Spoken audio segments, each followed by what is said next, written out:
सुरेश जी, आप घर में क्यों बैठे हैं? क्यों?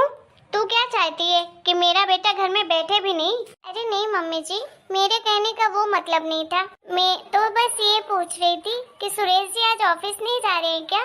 फ्री होकर घर में ही बैठे हैं। क्यों? तुमको क्या लेना देना, मैं जाऊं चाहे नहीं जाऊं? तुम्हें तो बस मुफ्त की रोटियां ही तोड़नी है घर में बैठ के। ये कैसे बात कर रहे हैं आप मुझसे? अरे मैं मुफ्त की रोटियां क्या तोड़ती हूँ? मैं भी तो घर का सारा काम करती हूँ। फिर आप मुझे ऐसा क्यों बोल रहे हैं? आप तो सिर्फ 8 से 9 घंटे की नौकरी करते हैं और मैं तो पूरे दिन नौकरी करती हूँ। जब से सुबह से उठती हूँ 5 बजे से लेकर 11 बजे रात तक मैं ड्यूटी ही करती हूँ। अच्छा, तो तू घर का काम नहीं करेगी क्या? हाँ? अरे मेरा बेटा कमा कर लाता है पैसे, तू क्या कर लेती है बता जरा? घर में ही तो पड़ी रहती है। अरे खाती है तो बनाएगी ही खाना। इंसान है, जानवर तो है नहीं कि घर में गंदगी में पड़ी रहेगी। इसलिए झाड़ू पोछा भी करना पड़ेगा। दोबारा खाना बनाना है तो बर्तन भी धोने पड़ेंगे। अपने लिए भी तो सब कुछ कर ही रही है ना, तो हम चार के लिए भी कर देती है तो कौन सा पहाड़ टूट जाता है? देखिए मम्मी जी, मैं घर संभालती हूँ तो सिर्फ अपने लिए नहीं संभालती हूँ, आप सबके लिए करती हूँ। सुबह से लेकर शाम तक, रात तक सबके लिए करती हूँ। अगर आपको ये लगता है कि मैं पैसे कमा कर नहीं लाती हूँ तो आप लोग मेरी सैलरी दे दिया करो। अरे इसकी जगह में कोई नौकरानी करेगी ना मम्मी जी, तो महीने का 10,000, 15-20,000 कमाएगी। आजकल की महंगाई में पता है ना नौकरानियाँ कितनी सैलरी लेती हैं। मैं तो इस घर की बहू हूँ। बहू तो फ्री में करती है, फिर भी 4 बातें भी सुनाती हैं आप मुझे। हर बात पर टोकती भी हैं और कोई इज्जत भी नहीं है घर में। आप लोग को यही लगता है कि मैं मुफ्त की रोटियां तोड़ रही हूँ। हाँ तो सब करती हैं, सबके घर की बहुएं करती हैं। तो कहीं से अलग से बन के तो आई नहीं है। तो मम्मी जी मैं कहाँ मना कर रही हूँ कि नहीं करती हैं, सब करती हैं। यही इसीलिए तो ये परंपरा चली आई है कि औरतें चाहे घर का काम कितना भी कर ले, लेकिन उनकी इज्जत तो नौकरों से भी बदतर होती है। क्योंकि नौकर भी अपनी सैलरी कमाते हैं, उन्हें भी पगार मिलती है, उनकी भी 10% रिस्पेक्ट होती है। लेकिन औरतों की तो 0% इज्जत होती है घर में। तुम्हारे आजकल कुछ ज्यादा जवान नहीं चलने लगी है? तुम्हारी हिम्मत कैसे हो गई मेरी माँ से इस तरह जवान लड़ाने की? आज तो मैं घर में हूँ तो मैं देख रहा हूँ कैसे पटर पटर तुम्हारी जवान चल रही है। मैं नहीं रहता हूँ तो पता नहीं क्या करती होगी तुम मेरी माँ के साथ। क्या सुरेश जी, आपको मेरी गलतियाँ दिखाई दे रही हैं और मम्मी जी की नहीं? देखिए तो सही, मम्मी जी भी तो क्या क्या बोल रही हैं और आप मेरा साथ दे नहीं रहे हैं। आप तो उल्टा मुझे ही सुना रहे हैं। तो सुनाने वाले काम करोगे तो सुनाएंगे ही। तुम होती कौन हो मुझसे ये पूछने वाली कि मैं नौकरी में जाऊंगा कि नहीं जाऊंगा? मेरी मर्जी, कुछ भी करूं। अरे वो महारानी, अगर मेरी शिकायत बंद कर दी हो तो सुन ले मेरी एक बात कि आज ही अपने मायके वालों को फोन लगा और उनसे ना 2 लाख रुपए मांग। अब मेरा बेटा नौकरी नहीं करेगा, उसे नया बिजनेस खड़ा करना है, इसलिए पैसे चाहिए। हाँ? क्या बोल रही है मम्मी जी? अचानक से नौकरी छोड़कर बिजनेस करना है? ये कब हुआ? आप लोगों ने तो मुझे बताया भी नहीं। अच्छा, इसीलिए सुरेश जी नौकरी नहीं जा रहे हैं क्या? अरे तू इस घर की महारानी है क्या जो तुझे हर चीज बताई जाए? जो बता रही हूँ वो सुन ले साफ साफ से। अपने मायके वालों को, अपने भाई को फोन लगा और बोल उसे कि 2 लाख रुपए हमारे अकाउंट में डलवा दे। और ये मत बोलना कि उन्होंने मांगा है, अपना नाम लेकर बोलना कि मुझे चाहिए, समझी?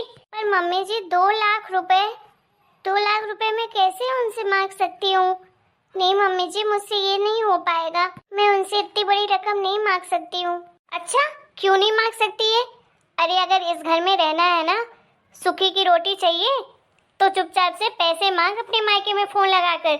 और मैं कुछ नहीं जानती हूँ, अपने बहाने अपने पास रख। मुझे तो बस 2 लाख रुपए चाहिए, चाहे तू जहाँ से भी लाके दे हमें। क्योंकि अब मेरा बेटा नौकरी नहीं करेगा, अब वो बिजनेस ही करेगा। उसने नौकरी छोड़ दी है। मम्मी जी मैं अपने मायके में पैसे के लिए नहीं मांग सकती हूँ, आप कहीं और से देख लीजिए। मैं उनसे इतनी बड़ी रकम नहीं मांग सकती हूँ। तुम्हें मेरी मम्मी की कही हुई बात एक बार में समझ नहीं आती क्या? कहीं और से कहाँ मांग लूं? कहीं देकर आई हो क्या तुम? बता रही कहीं और से मांग लूं। चुपचाप से जैसा मम्मी बोल रही है वैसा करो तुम, क्योंकि अब तो मैं नौकरी नहीं करने वाला हूँ, समझी तुम? आखिर ये लोग मेरे साथ ऐसा क्यों कर रहे हैं? मैं कहाँ से पैसे लेकर आऊँ? और मैं अपने भैया से पैसे नहीं ले सकती हूँ। वो लोग क्या सोचेंगे? पहले तो 5,000, 10,000 मांगा करती थी, अब इतनी बड़ी रकम मैं 2 लाख रुपए उनसे लूँ? नहीं, मैं नहीं ले सकती हूँ, चाहे मुझे कुछ भी करना पड़े। मैं नहीं लूँगी उनसे पैसे। मुझे तो लग रहा है इन्होंने खुद से नौकरी नहीं छोड़ी है, इन्हें नौकरी से निकाल दिया गया है, क्योंकि इनके साथ तो हर 4 महीने बाद होता है। ये ढंग से ऑफिस में काम नहीं करते होंगे, इसीलिए इनकी बार बार नौकरी छूट जाती है। मैं क्या करूँ, मुझे तो कुछ समझ नहीं आ रहा। मम्मी, तुम्हें क्या लगता है ये 2 लाख रुपए अपने भाई से मांगेगी कि नहीं? मुझे तो लग रहा है कि ये नहीं मांगने वाली इस बार। अरे मांगेगी कैसे नहीं, अरे इसका जीना हराम ना कर दूं मैं। तू देखता जा बेटा, मैं कैसे इसके मायके से 2 लाख रुपए लेती हूँ। तुझे परेशान होने की जरूरत नहीं है। वैसे तूने सोचा है कि तू किस चीज का बिजनेस करेगा? अरे नहीं मम्मी, अभी तो मैंने कुछ नहीं सोचा, और मुझे तो बिजनेस का कुछ आइडिया भी नहीं है। आप जैसा बोलोगे मैं वैसा ही करता जाऊंगा। ठीक है, एक बार पैसे तो मिले, फिर देख लेंगे क्या करना है क्या नहीं। तू चिंता मत कर बेटा, तेरी माँ जब तक है ना, तुझे परेशान होने की जरूरत नहीं है। हाँ माँ, अब तो मैं खुद भी नौकरी नहीं करूंगा। अरे हर बार मेरे साथ ऐसा होता है, हर 3-4 महीने में मुझे लात मारकर ऑफिस से निकाल देते हैं, और ऊपर से सबके सामने मेरी इंसल्ट भी होती है। अरे ऑफिस वालों को तो मेरी कदर ही नहीं है, कितना होनहार लड़का को ऑफिस से निकाल दिए। देखना मम्मी, ये ऑफिस वालों ना लॉस में जाएंगे, लॉस में। हाँ बेटा, मेरा इतना होशियार बच्चे को नौकरी से निकाल दिया, उन निकम्मों को कीड़े पड़े कीड़े। अरे तेरे बॉस को तो हाथ पैर टूट जाए, मेरे बच्चे को परेशान कर दिया, ऑफिस से निकाल दिया, सबके सामने बेइज्जती की। अरे हमारी भी कोई इज्जत है कि नहीं? हाँ मम्मी, सही कह रही हो मम्मी। अब हम बिजनेस करेंगे और बहुत बड़े आदमी बनेंगे, बहुत पैसे वाले। दुनिया को दिखाएंगे मैं कितना काबिल हूँ। 50 नौकर तो आगे पीछे घूमेंगे हमारे। हाँ मेरे राजा बेटा, बस एक बार बहू अपने मायके से पैसे तो ले ले। अरे माँ, वो तो आप वैसे भी कहीं ना कहीं से किसी न किसी तरह निकलवा लोगी अपनी बहू से पैसे। चलो माँ, मैं जा रहा हूँ अपने दोस्तों के साथ, कहीं घूम फिर कर आता हूँ। ठीक है बेटा, देखती हूँ महारानी को क्या कर रही। हेलो भाभी। हेलो सोनम दीदी।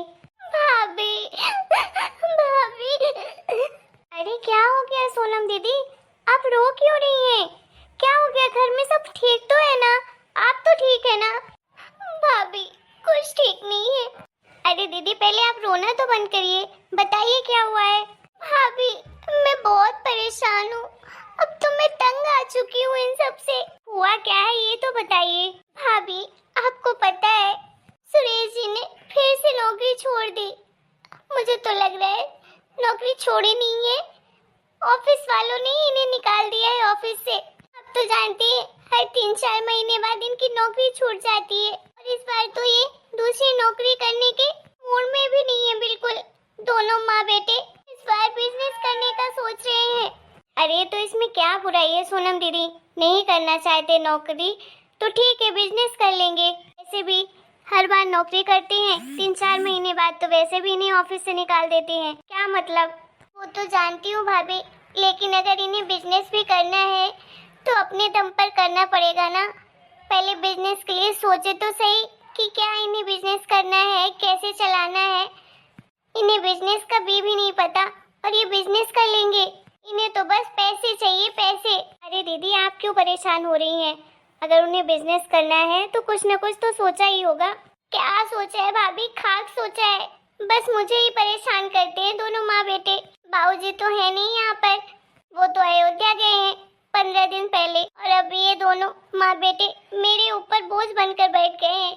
मुझे ही परेशान करते हैं हर वक्त। बाबूजी रहते हैं तो थोड़ी मेरी मदद हो जाती है, नहीं तो ये दोनों मेरा जीना मुश्किल कर देते हैं। आपको पता है आज दोनों ये मुझसे क्या कह रहे थे? क्या कह रहे थे भाभी? इन दोनों ने मुझसे 2 लाख रुपए मांगे हैं कि उन्हें नया बिजनेस शुरू करना है तो 2 लाख रुपए चाहिए।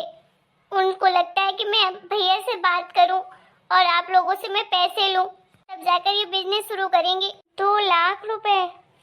अरे अरे भाभी आप मत परेशान होइए। अरे नहीं नहीं सोनम दीदी, मैं आपके भैया से बात करती हूँ, कहीं ना कहीं से जुगाड़ हो जाएगा।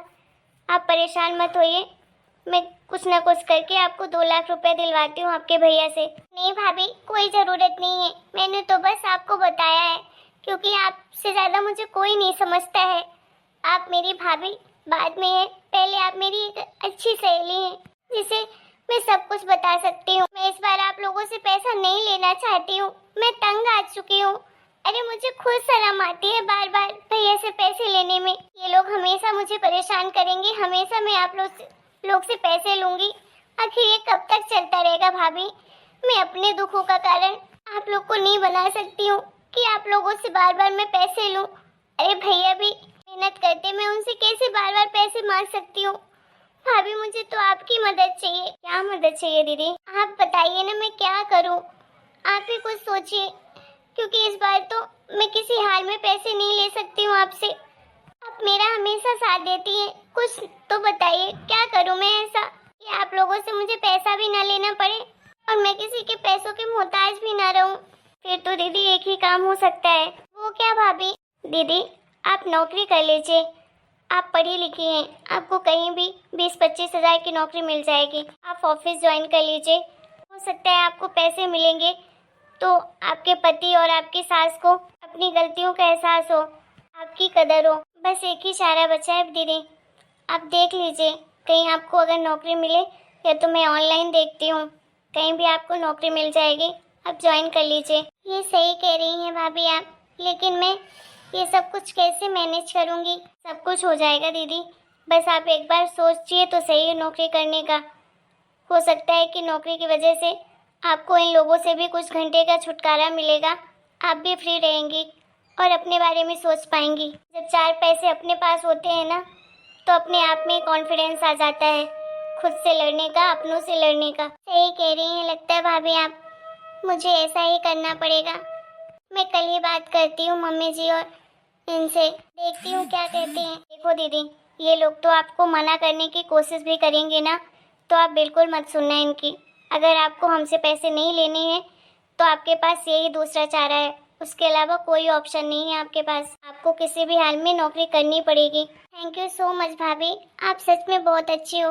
मैं जब जब उदास होती हूँ, असमंजस में होती हूँ, तो हमेशा आपने मेरा साथ दिया है। अरे दीदी कोई बात नहीं, हम दोनों एक दूसरे की मदद नहीं करेंगे तो कौन करेगा। थैंक यू भाभी, रखती हूँ, फिर बाद में बात करूँगी। ठीक है दीदी। हेलो दोस्तों, आपको हमारा आज का वीडियो कैसा लगा कमेंट करके जरूर बताइएगा। इसका नेक्स्ट पार्ट देखने के लिए आपको थोड़ा सा वेट करना पड़ेगा। वीडियो पसंद आया हो तो प्लीज वीडियो को लाइक करें, शेयर करें और चैनल को सब्सक्राइब करें।